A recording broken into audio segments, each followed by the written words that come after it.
Hello everyone, welcome to online classes of Dream India School. आज हम class 7 geography का first lesson करेंगे जो है आवर एनवायरनमेंट। तो आवर एनवायरनमेंट मीन्स हमारा वातावरण। तो अब क्या है, अब यहाँ देखिए इसके फर्स्ट पेज में कंपोनेंट ऑफ आवर एनवायरनमेंट, मतलब हमारे एनवायरनमेंट के क्या क्या अंग हैं। क्या क्या अंग हैं? एक नेचुरल एनवायरनमेंट हमको पता है, जहाँ पे एटमॉस्फेयर आता है, हाइड्रोस्फेयर आएगा, लिथोस्फेयर, बायोस्फीयर आएगा, ये नेचुरल है। मैन मेड देखिए दूसरा इसका है मैन मेड में जो बिल्डिंग्स आ जाती हैं, पार्क आता है, ब्रिजेस, रोड, इंडस्ट्री, मॉन्यूमेंट्स, ये मैन मेड है, इंसानों ने बनाया। तीसरा है इसके ह्यूमंस में जैसे इंसानों ने बनाए religion, community, family, political and education.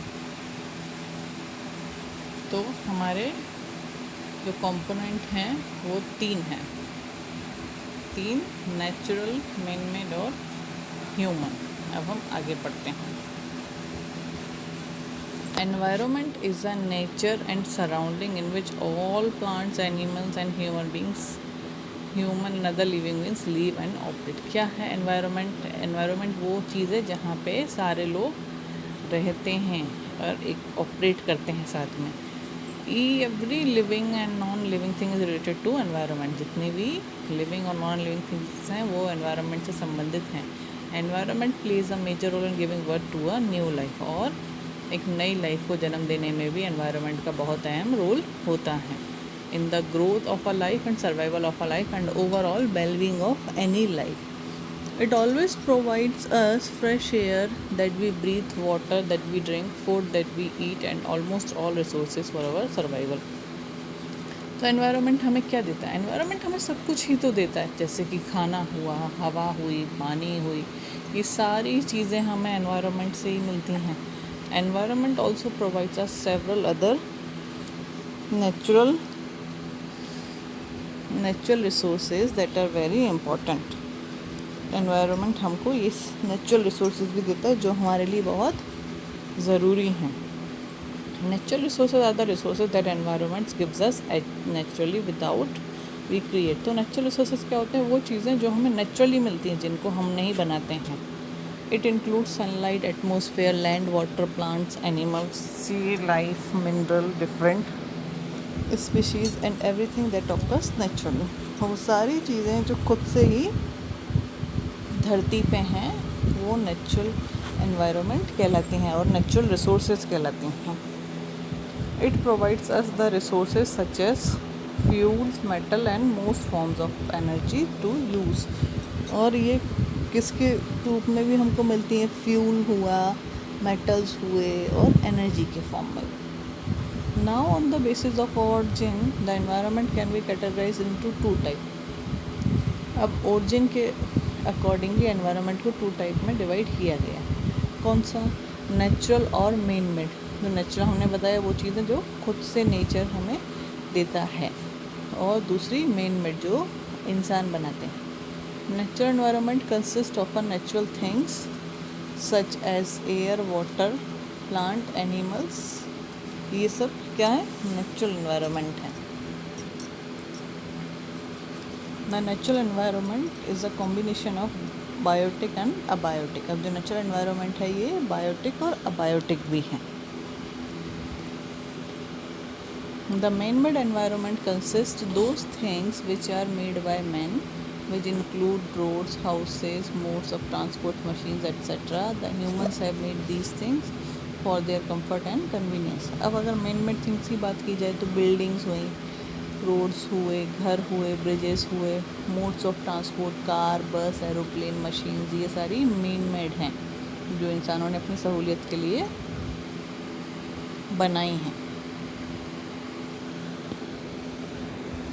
Interaction between a biotic and abiotic environment. Geography studies interaction between the living being and their environment. अब ये जो जोग्राफी है ये क्या है? ये स्टडी है, किसकी स्टडी है? इंटरेक्शन बिटवीन लिविंग बींग और एनवायरनमेंट। जो लिविंग बींग्स हैं और उनका वातावरण, उसके बीच का जो इंटरेक्शन है उसकी स्टडीज़ है।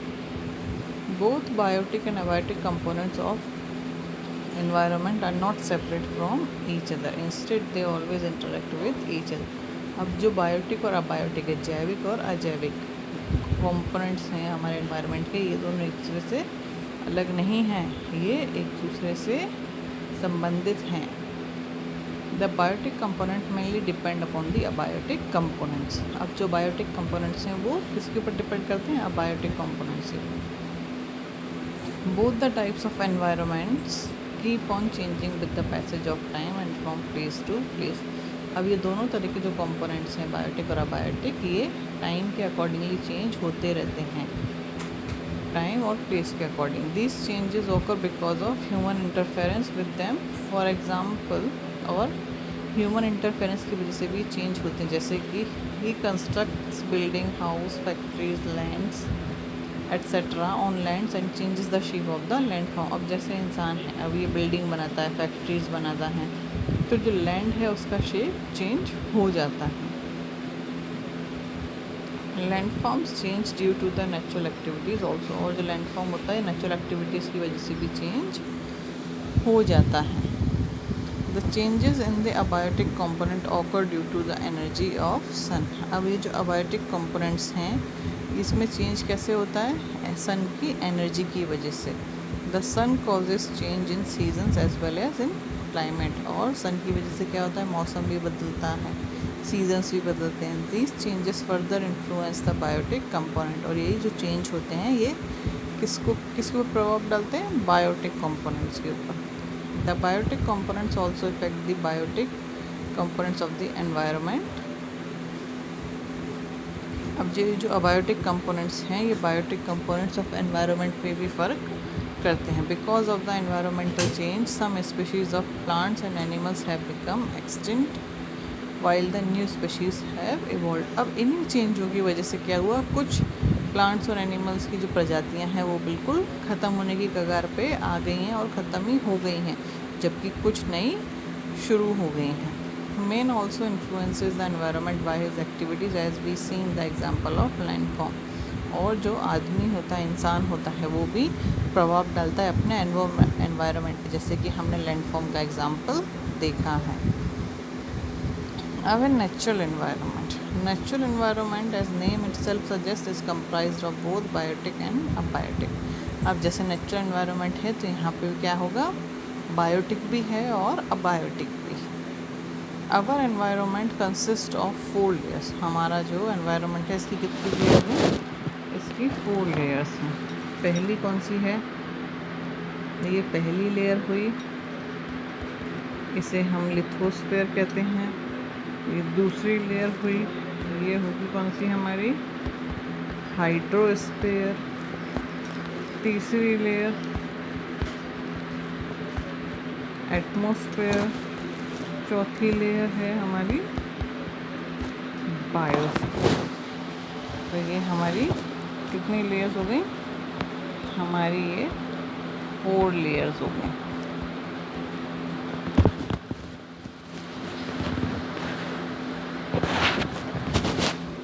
Lithosphere. The uppermost outer layer of the earth is called lithosphere. अब जो अर्थ की सबसे ऊपर वाली सतह होती है वो लिथोस्फीयर होती है. Lithosphere is made up of rocks and minerals. किससे मिलकर बनी होती है? रॉक्स और मिनरल्स से.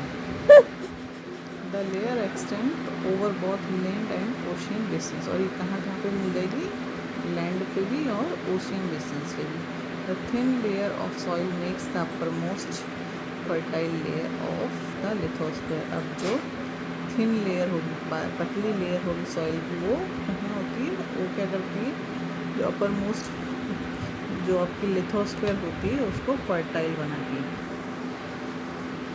Lithosphere is comprised of different landforms like mountains, plateaus, plains, valleys. We perform various activities on the land that is a part of lithosphere like farming, agriculture, building industries, houses, roads, etc. अब जो lithosphere होती है इसके अलग अलग landforms होते हैं, जैसे पहाड़ हुए, प्लेन हुए, वैलीज हुई और लिथोस्फीयर पे हम अलग अलग तरह की एक्टिविटीज़ भी करते हैं, जैसे हम खेती करते हैं, बिल्डिंग बनाते हैं, इंडस्ट्रीज बनाते हैं, हाउस बनाते हैं और रोड्स बनाते हैं। अब hydrosphere. Hydrosphere is total amount of water on planet. अब जो हाइड्रोस्फीयर क्या है, हाइड्रोस्फीयर प्लेनेट पे जो पानी है हमारा, वो हाइड्रोस्फीयर की लेयर है।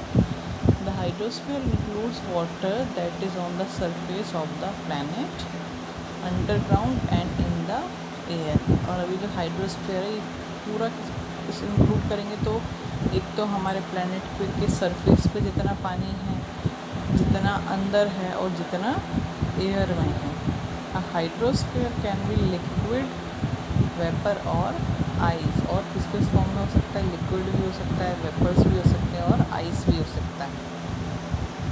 On earth liquid water exist on the surface in form of ocean, lakes, rivers. It also exists below ground as groundwater in well and aquifer. Water vapor is most visible as cloud and fog.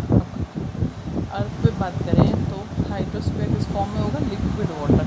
Liquid water हमने कहाँ देखा होगा, oceans में देखा है, lakes में देखा है, रिवर्स में देखा है, और अंडरग्राउंड वाटर भी हुए जिससे वेल्स हुए। और किस फॉर्म में और होगा ये क्लाउड्स के फॉर्म में होगा, फॉग के फॉर्म में, जो सुबह धुंध होती है, ओस होती है, उसके फॉर्म में। अब है atmosphere. Atmosphere is the layer of air surrounding the earth. अब एटमॉस्फेयर क्या है, एटमॉस्फेयर अर्थ को सराउंड की हुई एयर की ही एक लेयर है। The atmosphere is formed of nitrogen, oxygen, carbon dioxide and other gases. अभी जो एटमॉस्फेयर है यहाँ पे कौन कौन सी गैसेज हैं, ऑक्सीजन भी है, नाइट्रोजन भी है और कार्बन डाइऑक्साइड भी है, मीथेन भी है और भी बहुत सारी गैसेज हैं। It is spread all round the earth by gravitational pull of the earth. और ये कैसे, ये अर्थ के पूरे उसमें फैली हुई है ग्रेविटेशनल पुल की वजह से। Atmosphere keeps the temperature of the earth in control and regulates the changes in the weather and climate। जो एटमॉस्फेयर होता है वो क्या करता है, अर्थ का जो टेम्परेचर है उसे कंट्रोल करके रखता है, उसको बना के रखता है, और वेदर और क्लाइमेट के according. The layer of the atmosphere prevent the harmful rays of the sun from reaching earth surface. और अब जो ये एटमॉस्फेयर की लेयर है ये क्या करती है कि सन की जो अल्ट्रा वायलेट रेज हैं उनको भी धरती पे आने से रोकती है। It is because the presence of atmosphere the earth sustains life on it. और अर्थ के एटमॉस्फेयर की वजह से ही अर्थ पे लाइफ पॉसिबल हुई, नहीं तो पॉसिबल नहीं थी।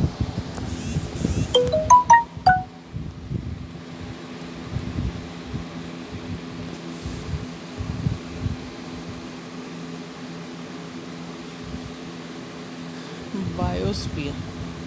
The word biosphere has its origin from the Greek word bio, which means life, and Latin word sphaera, which means total range। अब जो बायोस्फीयर है ये ग्रीक वर्ड है जो बायो और स्फेयर से मिलके बना है, जिसमें बायो का मतलब है लाइफ एंड स्फेयर का मतलब है range. In this way biosphere is a zone which contain all the elements that sustain life. तो इसीलिए क्या बोलते हैं, बायोस्फीयर एक तरह का पूरा अपना जोन है जहाँ पे वो सारे एलिमेंट्स आते हैं जो जीवित और लाइफ से रिलेटेड होते हैं। It is a narrow zone of contract where lithosphere, hydrosphere, atmosphere meet and interact with each other. और क्या है बायोस्फीयर, बायोस्फीयर वो जोन और वो एरिया कहलाता है जहाँ पे आपका हाइड्रोस्फीयर हुआ, एटमॉस्फेयर हुआ और लिथोस्फीयर हुआ, ये आपस में मिलते हैं और इंटरेक्ट करते हैं। The biosphere consist of plant and animal kingdoms of very wide variety. और जो बायोस्फीयर है यहाँ पे क्या है, प्लांट्स और एनिमल की एक बहुत बड़ी वैरायटी है। अब है ecosystem. Ecosystem is a complex system of interaction between organisms and their immediate physical environment in the particular area। अब इकोसिस्टम क्या है, इकोसिस्टम वो सिस्टम है जहाँ पे इंटरेक्शन होता है। किसका इंटरेक्शन होगा, ऑर्गेनिज्म का। ऑर्गेनिज्म मतलब जैसे ह्यूमन बींग्स और लिविंग थिंग्स आ गई, किससे होगा, एनवायरनमेंट से, एक पर्टिकुलर जगह पे, तो वो कहलाएगा आपका इकोसिस्टम वहाँ का। All organism whether the plants और animals interact with each other to sustain life. सारे ऑर्गेनिज्म जानवर हैं इंसान हैं आपस में इंटरेक्ट करते हैं। On the other hand they also interact with physical features of the environment around them. और साथ साथ में किससे, एनवायरनमेंट के फिजिकल फीचर्स से भी वो इंटरेक्ट करते हैं। The size of an ecosystem may be vary from place to place. और जो इकोसिस्टम का साइज होगा वो जगह के हिसाब से बार बार बदलता रहता है। An ecosystem can be small as a puddle or a pond or it can be large as a rain forest, deserts or mountain. अब जो इकोसिस्टम होगा तो वो तालाब के जितना छोटा भी हो सकता है और रेगिस्तान के जितना बड़ा और पहाड़ जितना बड़ा भी हो सकता है। There may be variety of species interacting in a ecosystem with each other and also their physical environment. और जो आपका इकोसिस्टम होगा वो क्या होगा, वहाँ पे वैरायटी बहुत सारे तरीके की प्रजातियाँ भी होंगी और जो कि आपस में इंटरेक्ट कर रही होंगी अपने इकोसिस्टम से।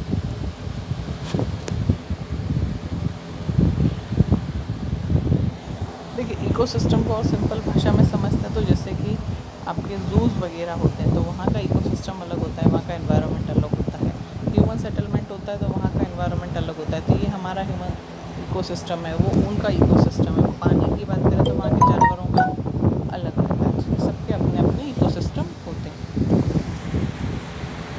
For example in a small pound ecosystem there can be fish, frog, algae, fungi, water lilies, locusts and many species of microscopic animals and plants. All these interact with each other and with air, sunlight and etc. जैसे कि आपको बताया कि pond होगा तो वहाँ का ecosystem अलग होगा। Human environment interaction. The human beings are an integral part of the environment. The human beings have the ability to adjust and adapt to the changing environmental conditions. अब जो ह्यूमन बींग्स हैं ये environment का एक important part होता है और human beings में वो योग्यता भी होती है कि वो अपने अकॉर्डिंग चेंज भी करता है और एडजस्ट भी कर लेता है। At the same time there the capability to modify the environment according to their needs. और उनके पास में ऐसी कैपेसिटी भी होती है जिससे वो अपने एनवायरनमेंट को अपने हिसाब से चेंज कर लेते हैं। The interaction between the human beings and the nature is complex in its nature.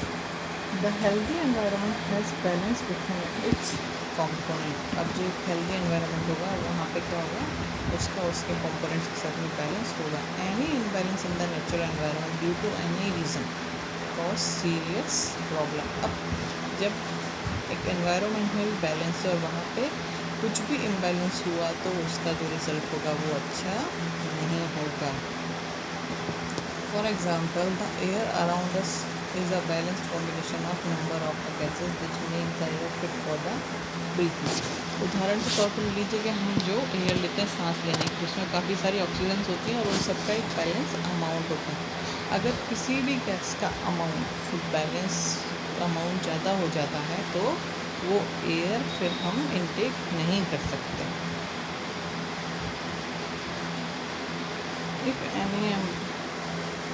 If any imbalance occurs in these areas, the air can be unfit for consumption and becomes a cause of various diseases in human being and other animals. तो अगर उस air में ज़रा सा भी imbalance होगा तो वो पूरे इंसानों के लिए खतरनाक हो जाएगा, फिर हम उसको कंज्यूम नहीं कर पाएंगे, उसको सांस ही नहीं ले पाएंगे। Hectic human activities are mainly responsible for the imbalance in the gases that compose air.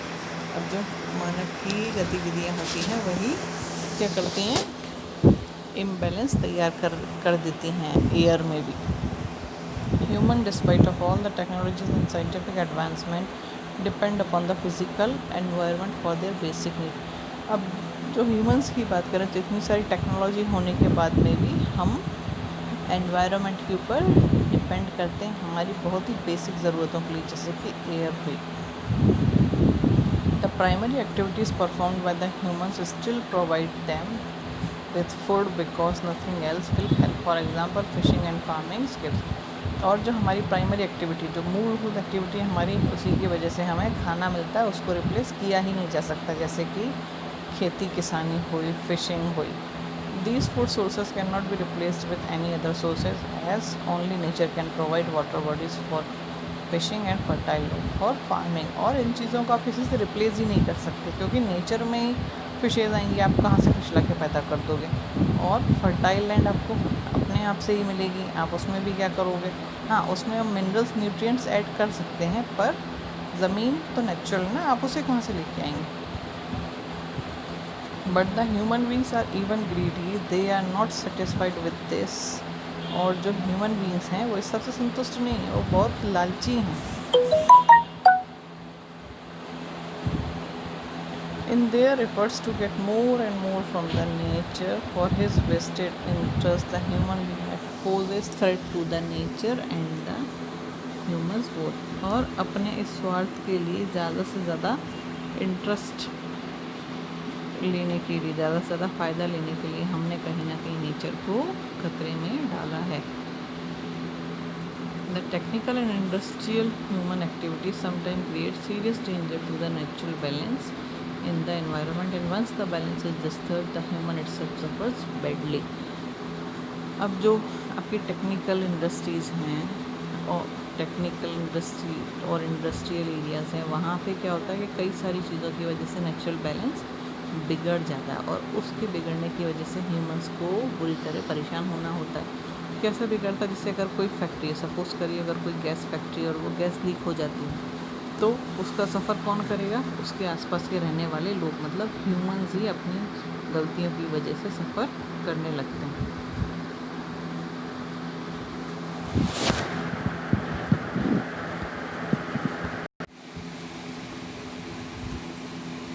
These activities destroy the natural balance and also put other innocent species in danger। और क्या होता है, ह्यूमन की एक्टिविटीज़ की वजह से हम natural balance को डिस्टर्ब करते हैं, जिसकी वजह से सिर्फ ह्यूमन ही नहीं बाकी प्रजातियों को भी हम खतरे में डाल देते हैं। Right from the day human came into origin on the earth, the human beings have used the nature for their needs and also for their mere existence।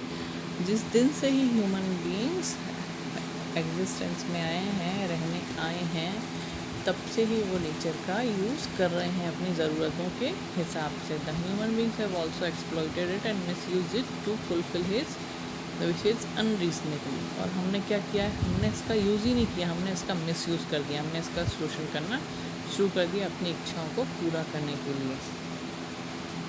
Such greed causes disturbance in the environment and the adverse effects are seen. और इसकी वजह से क्या हुआ, हमने environment में disturbance किया है, जिसका असर हम देख सकते हैं। Pollution of the natural resources is one of the adverse effect of the disturbance in the balance of environment. प्रदूषण हम सब ने देखा होगा, ये क्या नेचुरल रिसोर्सेज का प्रदूषण हमको एडवर्स इफ़ेक्ट है। किस चीज़ का इफ़ेक्ट है, ये डिस्टर्बेंस का इफ़ेक्ट है, जो हमारे एनवायरनमेंट का डिसबैलेंस का। This great problem is being faced by the world today in the environment, which turns gives way to many other problems for human being।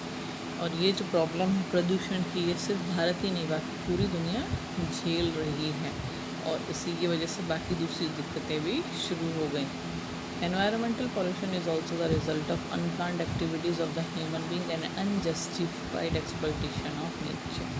अब जो एनवायरमेंटल वातावरण प्रदूषण है वो किसका रिजल्ट है, हमारी ही एक्टिविटीज़ का, जिनकी हमें कोई प्लानिंग नहीं, जिनके बारे में हमने कुछ सोचे नहीं, बस कर दिए, और जो एक्सप्लॉइटेशन, जो शोषण इंसानों ने किया है।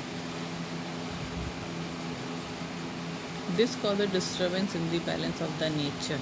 The human activities such as urbanization, industrialization, technological and scientific development are the main causes of the disturbance in nature। जैसे कि शहरीकरण हुआ और औद्योगिकरण हुआ, टेक्नोलॉजी, साइंटिफिक डेवलपमेंट हुआ, ये सारे हमारे एनवायरनमेंट की डिस्टर्बेंस के कारण हैं। These activities give rise to the pollution in environment। इन सब की वजह से क्या पॉल्यूशन की मात्रा बढ़ी है। We must understand the importance of the balance in nature and do not indulge further in these types of activities so that no further damage is caused by the nature and ensure a safe world to a future generation। हमको ही ये समझना होगा कि nature की importance क्या है, और अपने आप को इन सारी एक्टिविटीज़ में इन्वॉल्व नहीं करना होगा। एक लिमिट तक नेचर का यूज़ करना ठीक है, उस लिमिट से ज़्यादा यूज़ करना उसका एक्सप्लॉयटेशन कहलाता है। तो इसीलिए अगर हम चाहते हैं कि फ्यूचर जनरेशन्स भी हमारी सेफ रहें तो हमें नेचर को भी बचा के रखना पड़ेगा। तो ये हमारा लेसन था अवर कंपोनेंट्स। इसके एक्सरसाइजेस देखिए। It studies the interaction between the living beings and their environment. क्या है ये?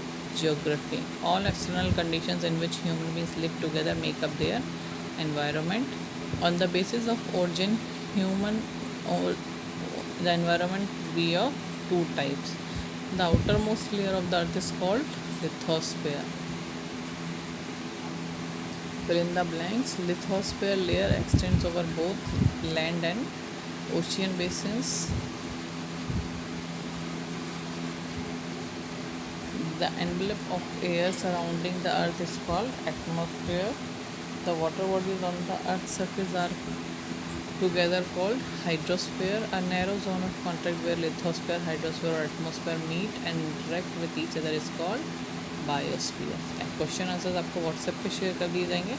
एक और चीज़ देखिए इम्पोर्टेंट, आपका जो लॉन्ग का सेकंड और फोर्थ है ये दोनों क्वेश्चन लिखिएगा और इनका आंसर एक ही है, ठीक है, समझ गए। सेकंड और फोर्थ क्वेश्चन जो आपका है इन दोनों का आंसर एक ही है। तो आप क्वेश्चन को लिख लीजिएगा, पहले सेकंड वाला क्वेश्चन लिख लिया, फिर और करके फोर्थ वाला क्वेश्चन लिख लिया और आंसर नोट कर लिया, ठीक है। अब आप आपके आंसर्स आपके ग्रुप से कलेक्ट कर लीजिएगा।